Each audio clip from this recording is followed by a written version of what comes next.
This week's episode of Monday Night Raw was very, very mixed for me. At one point, it was a really boring episode, but I felt that WWE did a good job in some plot elements that lead to the Royal Rumble, and that's one thing I do like, that WWE at least tried to attempt it, but overall the show was boring itself.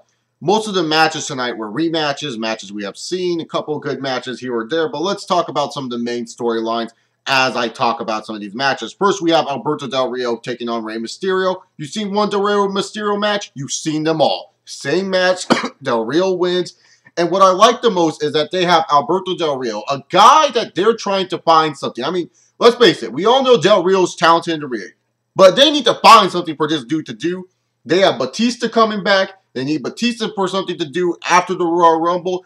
Hell, a Batista and Del Rio feud sounds freaking good to me. I really like that they are pushing Del Rio to the point of challenging Batista, even threatening to throw Batista over the top rope in the Royal Rumble match. And to me personally, this is a smart move by WWE and one that I applaud.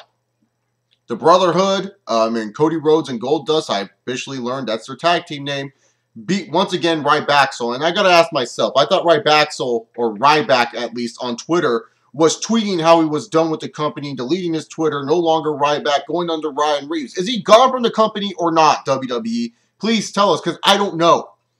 If Ryback is gone, I'm going to say I'm going to miss the big fella. He was one of my favorites to watch back in the 2011 and 2012 days. I felt a lot of people were shitting on him, but I really felt that he was the best option at the time for the WWE because the WWE needed to do something with a new superstar, a fresh face in the company. I felt WWE was doing really, really well with Ryback before they turned him fucking heel to face John Cena. That is just me personally. All right, let's see. What other storylines am I missing? Oh, looks like we're building up a Diva storyline between Naomi and AJ Lee. I said it on a Raw review at the Slammy Awards. My Slammy Awards Raw review. I said it, and I'm not going to backtrack on the statement. AJ Lee's title reign is just a transitional title reign for Nikki fucking Bella. I said it then. I'm not going to backtrack on that statement. Naomi getting the title shot makes sense because she is a total diva. But at the end of the day, we all effing know that Nikki Bella is becoming the Divas champion at the end of the day at WrestleMania in New Orleans. End of story. I like that WWE is trying to do something with the Divas division, but at the end of the day, we all know Nikki Bella's winning this shit, so let's just move on forward. I know I'm probably forgetting a story. Oh, Big Show showed some dominance, taking down Jack Swagger, looking strong for Brock Lesnar.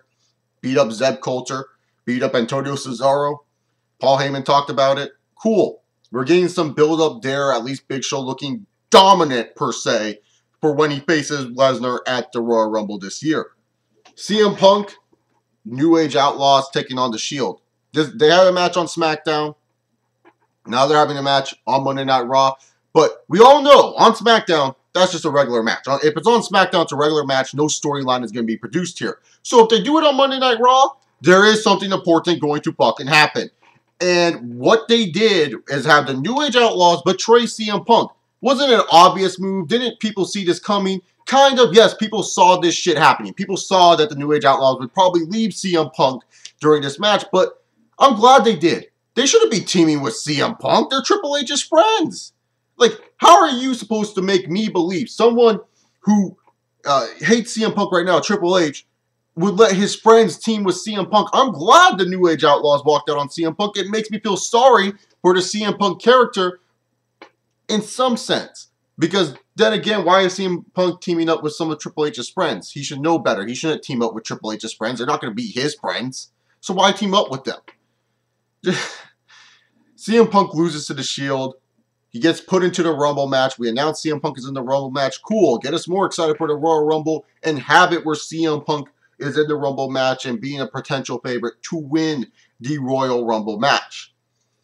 All right, I think I talked about most of the side stories. If I missed something, please comment down below. And if you want my thoughts on it, just please let me know because I feel like I covered most of the side story arcs that WWE is trying to build. Oh, yeah. And by the way, this CM Punk with the Authority, we all know this is leading up to CM Punk versus Triple H at WrestleMania. So, yeah. All right. Now time to talk about the main storylines. First, let's talk about the WWE Heavyweight Championship storyline with Randy Orton and John Cena. John Cena had a good match with Damian Sandow. We all know Cena was going to win that match. Woohoo! Cena wins. Move on. Wearing Hulk Hogan boxers, brother. Wearing my boxers, dude. Showing that Cena's a true Hulkamaniac, brother. That's what Cena was doing the whole time, damn it. Cena wins the match against Damian Sandow. They need Cena to look strong. Sure, why not? Move on forward to Randy Orton versus Kofi Kingston. Into what many was a surprise. Boring-ass match, but Kofi Kingston gets the win over Randy Orton. Holy fucking shit. Who expected that? Not a lot of people expected Randy Orton to lose this match. I didn't expect that. I just said, oh, well, Kofi Kingston's going to lose. They got to make Randy Orton look strong. But instead, they have Randy Orton lose. And I said to myself, this is great. You know, a champion doesn't always have to win matches. And plus, Randy Orton is already getting pissed off at the Authority. It just adds more to a Randy Orton character with him losing. It's fine for a champion to lose and be upset because Randy Orton was throwing a hissy fit. But then afterwards, I saw John Cena Sr. on the outside watching the show, and I said to myself, oh, fuck, here's this shit again. Randy Orton beats up John Cena's dad. Oh, no, not John Cena Sr. He punched him like 5 fucking times. Here comes Cena. Randy Orton runs away like a little bitch. Cena's dad gets put on a stretcher. Like, are you kidding me? Okay, let me just put this out here. Big Show just beat up Zeb Coulter, correct? He beat up a grandpa already. Randy Orton, how am I supposed to feel bad for John Cena and John Cena Sr. when Zeb Coulter just got beaten up earlier in the show? How? A grandpa got beaten up earlier. So why should I feel sympathy for John Cena Sr.? Why? I shouldn't. I don't need to feel sympathy for this. Zeb Coulter got beaten up earlier. Oh my God. We're going back to 2007 with this feud? What does this feud even mean? What does Randy Orton versus John Cena even mean? What is the point? Is it to prove who is the better man? Is it to get revenge? This storyline makes no fucking sense. It's just all over the place. I think they should have just done Randy Orton versus Batista in all honesty in Royal Rumble. I mean, hell, Randy Orton is talking about Batista. It would make fucking sense if they just did Randy Orton versus Batista, or hell, even Randy Orton versus Brock Lesnar, just to say, hey, Orton's afraid to face this returning guy. To me personally, that would make more sense than to have another John Cena Randy Orton match. This feud. It's not going anywhere. It isn't. It isn't. It's just for them to have one more match, which we know Randy Orton will retain the belt. Because Randy Orton is just a long-term transitional champion for someone else. Oh, God, let's just move on forward to some exciting fucking news.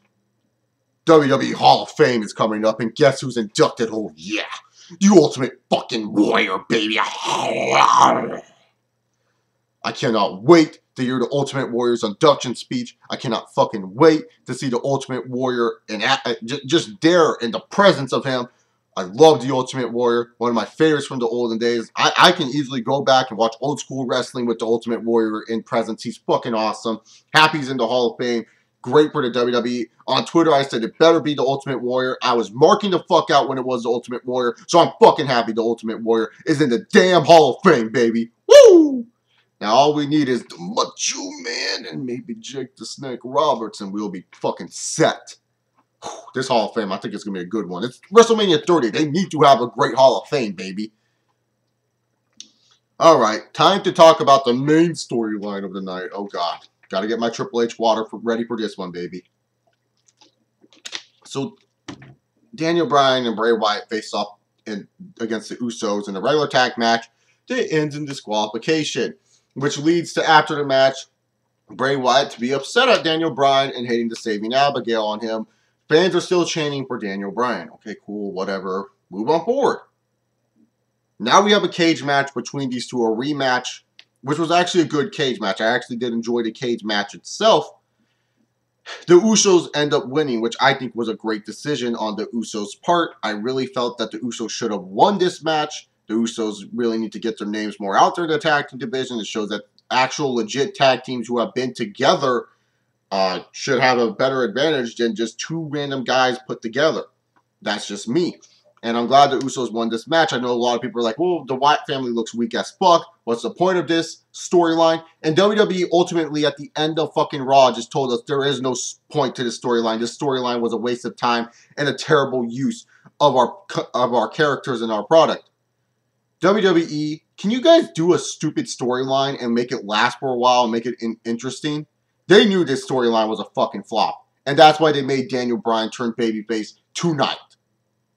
They made Daniel Bryan, once again, babyface. Now, I'm not going to discredit. Daniel Bryan is over as fuck. We all know this. We're not stupid or blind. We know Daniel Bryan is over as fuck. But you guys couldn't even let this play out for a while? No, you guys decided to end it now. I hope Daniel Bryan wins the Royal Rumble now. Just for the shit they had to put in with this stupid-ass storyline. Because this storyline's fucking sucked. It did nothing for the Wyatts. It did nothing for the fucking Wyatts. No one in the comment section better say, oh, it made the Wyatts look more credible. No, it did nothing. The Wyatts look like jackasses this whole damn time. Makes Bray Wyatt's character look like a fucking moron. I'm sorry. The storyline sucks. I'm happy Daniel Bryan is no longer a Wyatt. Daniel Bryan shouldn't be dealing with this fucking storyline. Instead, he should be more of a storyline how he's going to win the Rumble. They should have used this time for Daniel Bryan's character as making him a favorite to win the 2014 Royal Rumble. But instead, we wasted it by making him dress up like a stupid-ass janitor. Holy freaking shit. I'm sorry. I rant when I get pissed off at the company. I rant when I see stupid shit on my TV. And this shit was stupid. All of that for nothing. No great payoff. All we got was a crowd cheering for Daniel Bryan, which we know is true. We know he's fucking over. It's no surprise that he's over. We heard these yes chants for months now.